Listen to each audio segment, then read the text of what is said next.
ไปใช้จ้าไปตลาดอยู่ป้าไว้เอาไปอย่างนี้นะคนสวยจะไปตลาดทุจ้าก่อนทุจ้าลูกทุจ้าลูกหลานทุจ้าเหลือมเนี่ยนายจะไปใช้ลูกไปตลาดบุกบ่ไปตลาดบุกบ่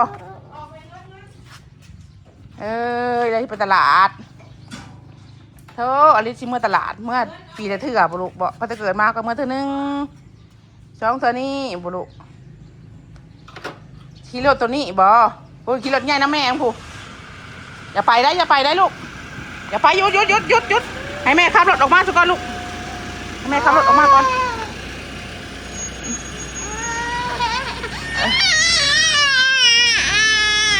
บ่แม่จะให้ไปยู่แม่ขี่ขับรถออกมาไปบ่มาแม่อุ้มมาแม่อุ้มไปขึ้นที่รถไปโอ้ยโอ้โหรถออกเลยรถออก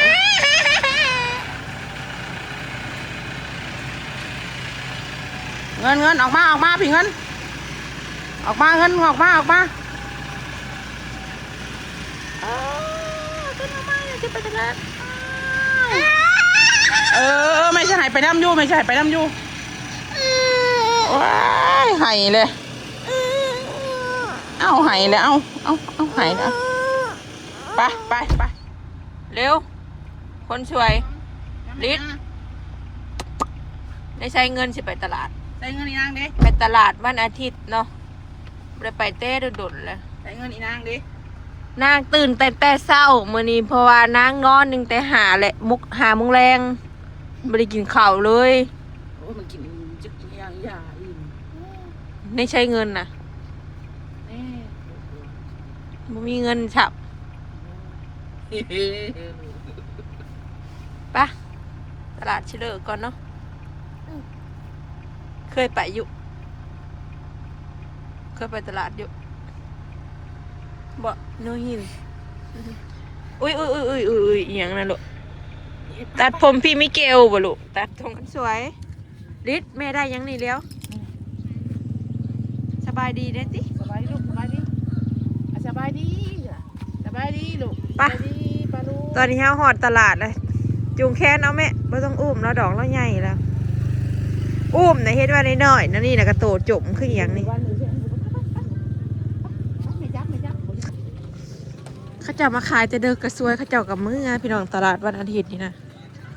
เขาเจ้าสิมาทุกทิศแต่เฮาน่ะบ่ได้มาแต่ดนเลย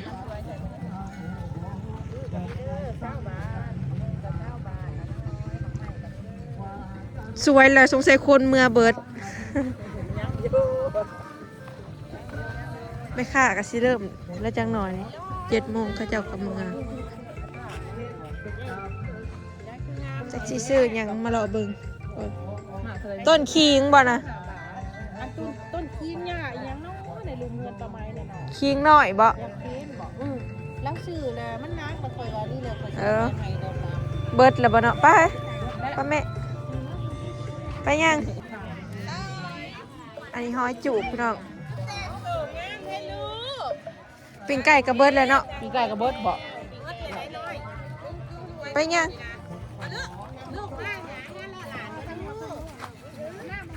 ไผ่นะรีดเลี้ยวไปหาแซงไป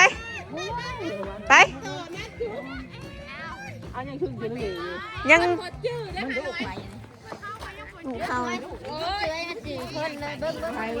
ังหิวนอนอยู่ยังบ่ฮู้เรื่องสลืออยู่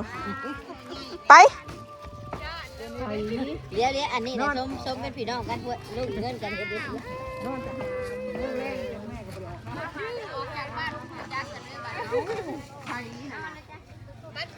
ยังเห็นคนหลายยังอันนี้ก็มาขายเนาะต้นขิงบ่จักก็สิมาซื้อหยัง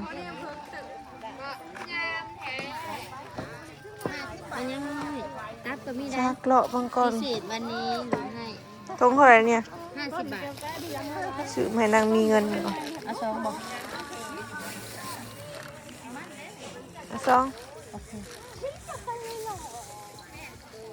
เงินไปแก่นี่มัน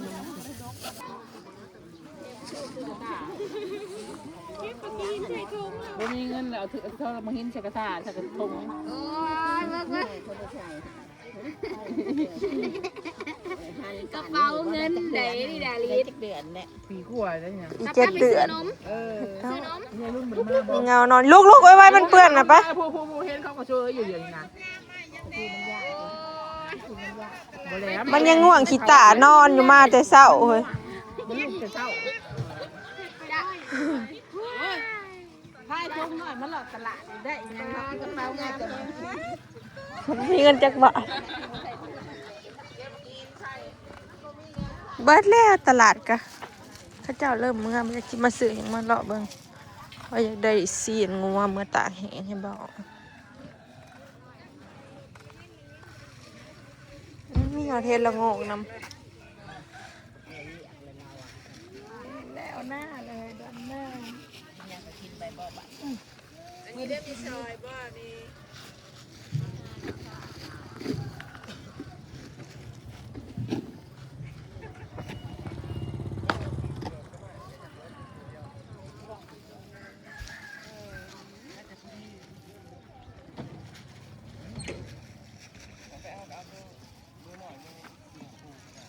ได้ยังเฮ้ย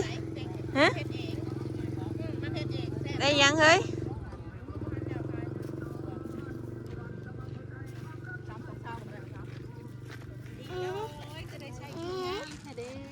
เบิ่งในลูกก็ได้อันเท่าไรอีคิงนะอีไม่เท่าแล้วกระปุกเลยนานะ ไปลูกมาเล็ด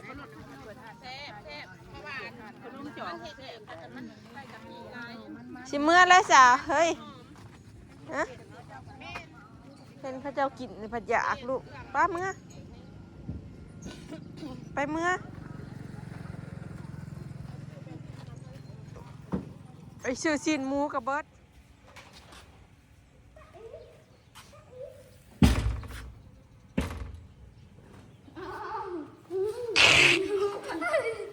ลิงน้อยเป็นยัง คนขี้ไห้เหรอคนขี้ไห้ เป็นยังคือหาย อยากกินมะข้าวโพดยังบ่สุก แพรมาใหายลูก ต้มยังบ่สุกก็เลยต้มให้กินยังบ่สุก มัมหมักเลยข้าวโพดนะมากอ้ายมาลินน้ำบ่มื้อนี้เนาะจะคอยแต่มือได้ ที่นอนนี่เยอะอยู่ คือว่าใส่น้ำอยู่เลยจะคือบ่อน้ำใส่ซะ เดี๋ยวเขาจังล่าง ทำลายนะลูกละ จะซ้อนให้ อย่า น้อง เฮ็ดยา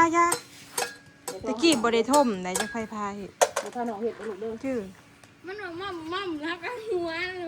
มันอยากหายนะ สิอ้อมหอยเนาะใส่ยอดบวบหมกบวบแล้วก็ใส่ลำเผือกพี่น้อง มันก็ต้มน้ำลาย อ้อมหอยจูบ เห็ดเลยพาน้องเห็ด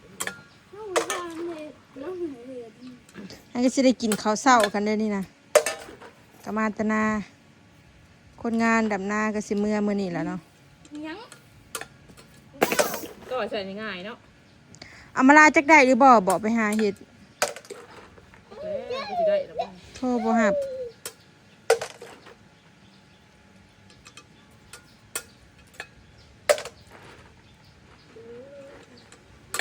อย่าเห็ดลูกหลานอย่าเห็ดเก็ดลูก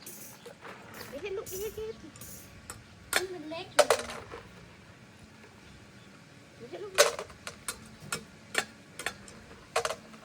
มื้ออื่นจังออกหน้า กินน้ำปลาดิกินน้ำปะ อย่าเห็ดอย่าเห็ดมา กินน้ำปลาดิ ไปขี่รถน้ำ ไปน้ำอ้ายไปลูกไป อ้ายสิเอารถอีน้ำ จับมันก็น่าเพิ่นบ่หิวข้าวบ่ อยากกินข้าวโพดกินเขานี่เอากินเขานะไข่กับบุกิน ระวังน้ำร้อนลวกน้องออกไปจ้อย อย่า พาน้องออกไปไว้ จะน้ำมันซุกหรอกลูกร้านกับฮุบใส่น้ำ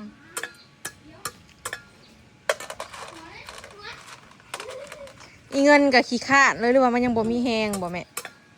มันเคยนอนอยู่หันมันจะโคตรเกินหันแล้ว ปล่อยกับบ่ไป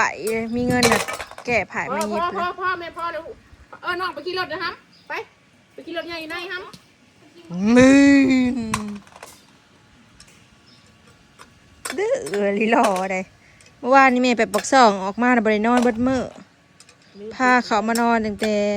5 โมงแรง ลืมจุกเลยแล้วลูก เราไปได้กินหมูกระทะ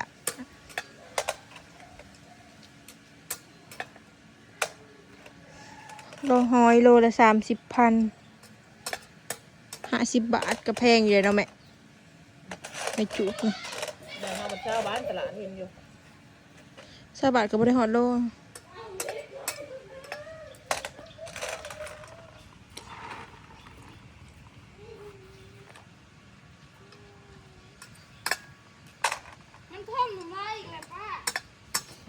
เดี๋ยวซ้อนเลยลูกเดี๋ยวซ้อนเลย มื้ออื่นถ้าจะสิออกไปสวนเนาะสำหรับ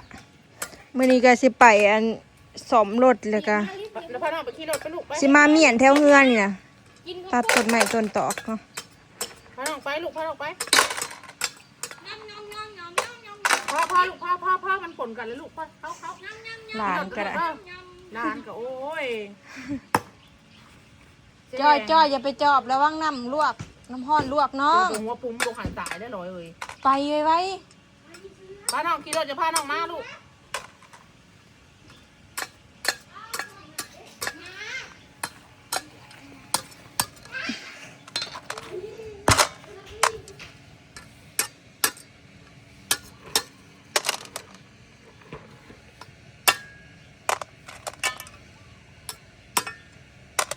ก็ใช้ง่ายๆตะกี้ไม่ได้เคยเห็น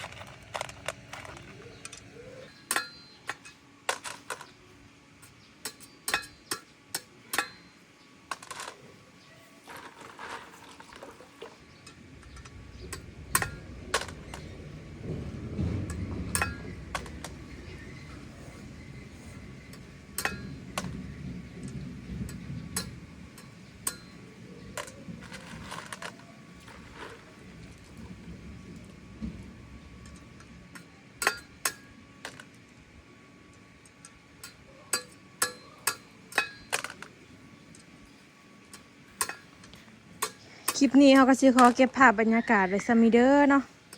ไปแล้วสบายดี สบายดี ไปหาออมหอยกินข้าว